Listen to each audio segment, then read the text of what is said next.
नमस्कार दोस्तों, आपका स्वागत है लखनऊ स्टडी 2.0 में। आज का टॉपिक है हड़प्पा सभ्यता।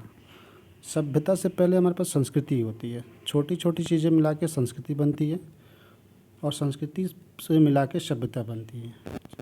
छोटी छोटी सभ्यता से मिलके जो संस्कृति बनती है, अगर संस्कृति नष्ट हो तो सभ्यता पर कोई असर नहीं पड़ता है, लेकिन अगर सभ्यता नष्ट हो जाती है तो पूरी की पूरी संस्कृति ख़त्म हो जाती है। हड़प्पा सभ्यता जो 2350 से 1750 ईस्वी तक चली थी, इसका दूसरा नाम सिंधु घाटी सभ्यता भी है। पुरानी किताबों में सिंधु घाटी सभ्यता के नाम से ही जाना जाता है।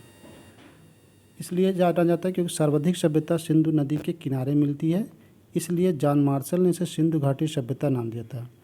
इस सभ्यता सिर्फ नदियों के किनारे ही मिलती है और भारत में कई अलग अलग स्थानों पर अलग अलग नदी के किनारे मिली, तो इसलिए इसका नाम सिंधु घाटी सभ्यता रख दिया। डीपी अग्रवाल ने कहा कि सभ्यता के सबसे पहले जहां खुदाई हुई उसी के नाम से सभ्यता का नाम पड़ेगा, अतः इससे सिंधु घाटी सभ्यता भी कहा गया। इस सभ्यता का तीसरा नाम भी है जिसे कांस्ययुगीन सभ्यता कहते हैं। कांस्ययुगीन सभ्यता, सबसे पहले इसमें कांसे का प्रयोग किया गया था, जो कि कॉपर, जिंक और टिन होता है, लेकिन इस सभ्यता में जिंक की जगह टिन का इस्तेमाल किया था।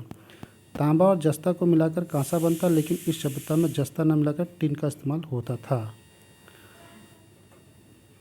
टिन तांबा के कांसा बनल, बिना तांबा के कांसा नहीं बन सकता। तांबा आधारभूत धातु थी। तांबा सबसे पहले राजस्थान के खेतड़ी जिले में पाए गई जाने वाली ताम्रपाण काल कहा जाता था, इसलिए सभ्यता को पहले का समय ताम्रपाण काल कहा जाता था। जो टिन इस्तेमाल होता था वह बलूचिस्तान से लाया जाता था। हड़प्पा सभ्यता की अर्थव्यवस्था कृषि आधारित थी। आग का आविष्कार।